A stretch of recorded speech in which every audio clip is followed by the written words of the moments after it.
Hello students, welcome to maths by Sumit sir. आज का हमारा टॉपिक है डिटर्मिनेंट्स 3/3 ऑर्डर।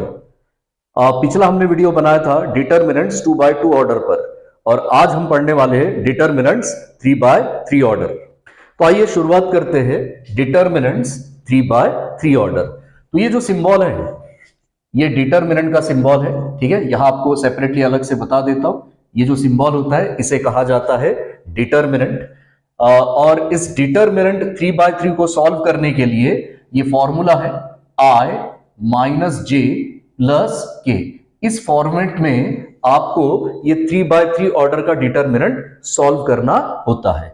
अब उससे पहले आपको बता दूं, ये जो फर्स्ट लाइन है इसे कहते हैं R1, ये जो सेकेंड लाइन है इसे कहते हैं R2, ये जो थर्ड लाइन है इसे कहते हैं R3। उसी तरह से यहां पर ये देखिए, फर्स्ट ये लाइन ये C1, ये आपका C2 और ये आपका C3 हुआ। तो इस R1 का मतलब होता है फर्स्ट रो, ये आपका फर्स्ट रो हुआ। R2 का मतलब होता है सेकेंड रो, तो ये आपका सेकेंड रो हो गया। उसके बाद नीचे में है R3, इस R3 का मतलब होता है थर्ड रो, ठीक है। तो ये जो हॉरिजॉन्टल लाइन है इसे कहते हैं रो, और ये जो वर्टिकल लाइन है इसे आप कहेंगे कॉलम्स।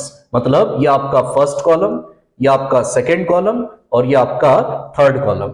और इसे सॉल्व किया जाता है इस फॉर्मेट में I माइनस जे प्लस के।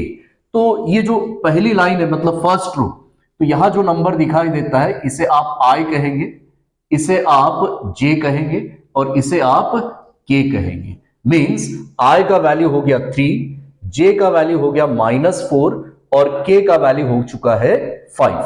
तो आइए शुरुआत करते हैं 3/3 ऑर्डर डिटर्मिनेंट की। तो चलिए सबसे पहले I के लिए, I मींस 3 के लिए हमें सिंप्लीफाई करना है, तो चलिए 3 लिख दिया, मतलब I हो गया। अब उस I के लिए रो कैंसल्ड उसका और कॉलम कैंसल्ड। ये देखिए हम रो कैंसल्ड कर रहे हैं और कॉलम कैंसल्ड कर रहे हैं, तो जो नंबर्स बचे हैं वो आपको डिटर्मिनेंट में सॉल्व करने हैं, ठीक है। तो चलिए डिटर्मिनेंट में सॉल्व करने मींस डिटर्मिनेंट ऑफ 1 -2 3 1, ये हो गया I के लिए। उसके बाद माइनस साइन हमेशा बीच में देना है और फिर J का वैल्यू लिखते हैं। तो J का वैल्यू देखिए हमारे पास में क्या है -4, ये मैंने J का वैल्यू लिख दिया -4। और अब इसका भी रो और कॉलम कैंसल्ड, तो देखिए इस -4 के लिए रो कैंसल्ड, ठीक है, और ये कॉलम कैंसल्ड, ये रो कैंसल्ड और ये कॉलम कैंसल्ड। तो बचे हुए नंबर्स डिटर्मिनेंट में हम सॉल्व करेंगे, वो है 1 -2 2 1, 1 -2 2 1। उसके बाद प्लस के मींस 5 के लिए सिंप्लीफाई करना है, तो चलिए 5 के लिए सॉल्व करेंगे। तो इसको भी देखिए इस तरह से सॉल्व करना है। 5 के लिए रो कैंसल्ड उसका और कॉलम कैंसल्ड, 5 के लिए उसका रो कैंसल्ड कॉलम कैंसल्ड, इस तरह से। तो जो बचे हुए नंबर है उसको डिटर्मिनेंट में सॉल्व करना होता है, वो है 1 1 2 3। यहां लिखेंगे 1 1 2 3, और अब इसे सिंप्लीफाई करते हैं, ये 3 एज इट इज। तो याद कीजिए 2/2 ऑर्डर का डिटर्मिनेंट पर हमने वीडियो बनाया है, और वो पिछला वीडियो मैंने आपसे शेयर भी किया हूं, तो उसकी लिंक मैं आपको इस वीडियो में भी दे रहा हूं। तो देखिए 2/2 का ऑर्डर कैसे सॉल्व करते हैं डिटर्मिनेंट समझ लेते हैं। तो देखिए इस तरह से 1 × 1, मतलब यहां से फर्स्ट नंबर से मल्टीप्लाई, 1 × 1 1 हुआ, बीच में हमेशा माइनस साइन। उसके बाद 3 × -2 ये होता है -6। चलिए सिंप्लीफाई किए, उसके बाद माइनस माइनस ये आपका +4 हो गया। उसके बाद 1 × 1 ये 1 हुआ, बीच में माइनस, और फिर 2 × -2 -4। उसके बाद में है ये +5, और फिर 1 × 3 3, बीच में माइनस, 2 × 1 2, इस तरह से। अब आगे का सिंप्लीफिकेशन देखते हैं। ये 3 एज इट इज, ये माइनस माइनस प्लस मतलब 1 + 6 हो गया, ये +4 एज इट इज, ये 1 as it is, minus minus +4 as it is, साथ में है +5, और ये 3 - 2 आपका होता है 1। चलिए आगे बढ़ते हैं। 3 1 + 6 ये हो गया आपका 7, ये +4 एज इट इज, 1 + 4 5 हो गया, प्लस 5 × 1 5 हो गया, 3 × 7 21 होता है, प्लस 4 × 5 20, ये plus sign as it is और ये 5, तो 21 + 20 ये होता है 41, 41 प्लस 5 46। तो ये रहा इस डिटरमिनेंट का आंसर। चलते हैं सेकंड एग्जांपल पर, जिसमें देखिए डिटरमिनेंट ऑफ 302 1 -1 1 4 3 3। तो यहां देखिए i मीन्स 3 है, j मीन्स 0, k मीन्स 2। तो सबसे पहले i के लिए हम सिंप्लीफाई करते मीन्स 3 के लिए। तो देखिए पिछले एग्जांपल में मैंने आपको बताया था कि रो कैंसल्ड, कॉलम कैंसल्ड, और फिर हम डिटरमिनेंट में सॉल्व करते हैं। तो वो स्टेप आप बचा सकते हैं, डायरेक्टली आप सॉल्व कर सकते हैं। कैसे, तो समझ लेते हैं। तो सबसे पहले 3 के लिए रो कैंसल्ड, कॉलम कैंसल्ड, तो बचे हुए नंबर का मैं डायरेक्ट क्रॉस मल्टीप्लीकेशन करने जा रहा हूं। तो देखिए इसका रो कैंसल्ड, कॉलम कैंसल्ड, अब क्या करना है, फर्स्ट नंबर से मल्टीप्लाई डायरेक्ट। -1 इंटू 3 ये होता है -3, बीच में हमेशा माइनस साइन, उसके बाद 3 इंटू 1 3 हो गया। ये हो गया i के लिए सिंप्लीफिकेशन। उसके बाद बीच में हमेशा माइनस साइन देते और फिर j का वैल्यू लिखते। तो j का वैल्यू क्या हमारे पास में, 0। अब इसके लिए j के लिए मींस 0 के लिए उसका रो कैंसल्ड, कॉलम कैंसल्ड। तो जो बचे हुए नंबर से उनका क्रॉस मल्टीप्लीकेशन, मतलब 1 इंटू 3 3, बीच में हमेशा माइनस साइन, उसके बाद 4 इंटू 1 4 हुआ, फिर प्लस k का वैल्यू। तो k क्या है हमारे पास में, 2। अब इसके लिए भी रो कैंसल्ड, कॉलम कैंसल्ड। तो जो बचे हुए नंबर से उनका क्रॉस मल्टीप्लीकेशन, लेकिन सबसे पहला नंबर है आपका 1। तो यहां से 1 इंटू 3 3 हो गया, बीच में माइनस, फिर 4 इंटू -1 -4 हो गया। इस तरह से आप स्टेप बचा सकते हैं। तो अब आगे बढ़ते हैं। ये 3 एज इट इज, -3 ये होता है -6, -0 है, मतलब 0 के साथ कोई भी नंबर है और उसे अगर हम मल्टीप्लाई करते तो आंसर 0 आता है। तो देखिए 0 ये इंटू में ये नंबर है, तो ये पूरा 0 हो जाएगा। तो इसे लिखने की आवश्यकता नहीं है। ये +2 आपका एज इट इज, यहां देखिए ये 3, उसके बाद माइनस माइनस प्लस हुआ, साथ में 4, उसके बाद में यहां देखिए आगे 3 इंटू -6 -18 होता है, प्लस साइन है तो प्लस, 2 एज इट इज, 3 + 4 ये हो गया आपका 7। अब ये -18 और प्लस 2 इंटू 7 14, तो -18 + 14 ये होता है -4। कैसे होता है, तो इसका भी मैं लिंक आपको इस वीडियो में शेयर करूंगा, क्योंकि इसके पहले जो मैंने वीडियोस बनाए प्लस माइनस के, वहां पर पूरा डिटेल नॉलेज आपको दिया हूं।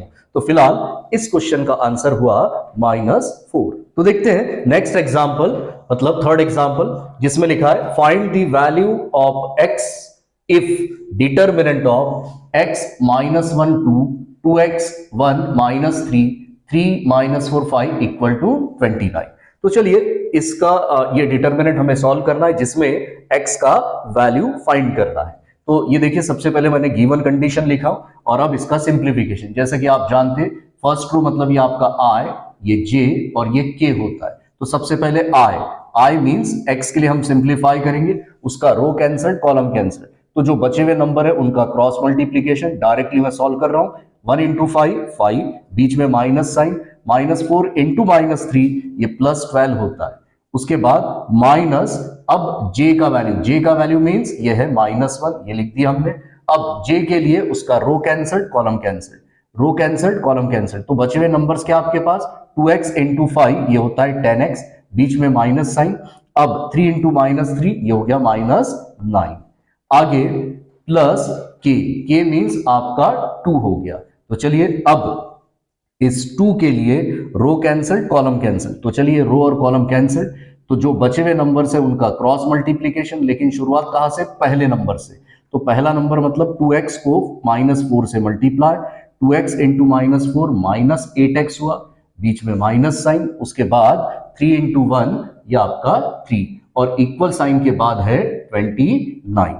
तो चलिए अब सिंप्लीफाई करते, ये आपका x 5 -12 -7 होता है, माइनस माइनस ये +1, उसके बाद में यहां पर ये 10x माइनस माइनस प्लस और ये 9, उसके बाद +2 एज इट इज, -8x -3 हम इसे सिंप्लीफाई नहीं कर सकते, ये जैसा का वैसा ही रहेगा और इक्वल टू यस 29।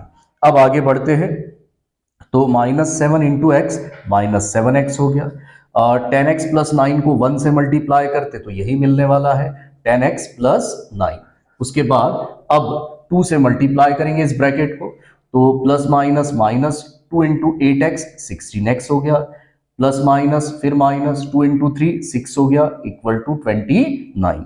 अब x के टर्म्स को एक साथ हम सिंप्लीफाई करते, ये देखिए x के टर्म्स है आपके पास में, तो 10x माइनस 7x ये होता है 3x, 3x माइनस 16x ये होता है माइनस 13x। अगर आपको प्लस माइनस नहीं आता है तो उस वीडियो का लिंक मैं यहाँ पे डाल दूंगा जो मैंने इसके पहले वीडियो बनाया था। तो अब देखिए आगे, ये है प्लस 9 माइनस 6, 9 माइनस 6 ये होता है 3 और इक्वल टू एस 29। अब आगे देखते हैं माइनस 13x, अब इक्वल साइन के बाद में ये 29 प्लस 3 हम उधर लेके जाते तो माइनस 3, तो बीच में इक्वल साइन है तो ये इक्वल साइन देने की आवश्यकता नहीं है, यहां पर इक्वल साइन नहीं भी दिए तो भी चलता है। अब ये है माइनस 13x इक्वल टू 29 में से 3 हम सब्ट्रैक्ट करते 26, और अब ये देखिए रिमेनिंग पार्ट इधर लिख रहा हूं मैं, x इक्वल टू ये 26 एज इट इज, माइनस 13 ये मल्टीप्लीकेशन में, देखिए यहाँ इनके बीच में कोई साइन नहीं है, ये मल्टीप्लीकेशन में इधर लेके आएंगे ये डिवीजन में, 13 1 जा 13 2 जा, तो x इक्वल टू 2 अपॉन 1 ये 2 होता है, ये माइनस साइन ऊपर आ जाएगा, मींस x का वैल्यू हुआ माइनस 2। तो चलते हैं नेक्स्ट एग्जांपल, फोर्थ एग्जांपल, जिसमें लिखा है find the value of x if determinant of x21 301 4 minus 5 2 equal to 0। तो चलिए सबसे पहले हमें गिवन कंडीशन लिखना है, उसके बाद आप जानते 3/3 ऑर्डर का डिटर्मिनेंट कैसे सॉल्व करते, ये जो फर्स्ट रो होता है उसे कंसीडर करते हम i, j और k, और इसको सॉल्व करने का फॉर्मेट आप जानते हैं i minus j plus k। तो चलिए सबसे पहले i मींस x के लिए उसका रो कैंसल्ड कॉलम कैंसल्ड, तो जो नंबर्स बचे उनका क्रॉस मल्टीप्लीकेशन, लेकिन सबसे पहले पहले नंबर से, मतलब 0 इंटू 2 0 होता है, बीच में माइनस साइन, फिर माइनस 5 इंटू 1 माइनस 5, उसके बाद माइनस j मीन्स आपका 2 है, ये 2 लिख दिया मैंने, इसके लिए रो कैंसल्ड कॉलम कैंसल्ड, इसके लिए रो कैंसल्ड और ये कॉलम कैंसल्ड, तो अब इनका बचे हुए नंबर्स का क्रॉस मल्टीप्लीकेशन, 3 इंटू 2 6 हो गया, बीच में माइनस साइन, 4 इंटू 1 4 हो गया, उसके बाद प्लस k मीन्स 1 के लिए हम सिंप्लीफाई करेंगे तो उसका रो कैंसल्ड कॉलम कैंसल्ड, तो अब जो बचे हुए नंबर है उनका क्रॉस मल्टीप्लीकेशन, लेकिन सबसे पहले पहले नंबर से, मीन्स 3 इंटू माइनस 5 माइनस 15, बीच में माइनस साइन, फिर 4 इंटू 0 0 हो गया और इक्वल टू क्या है 0।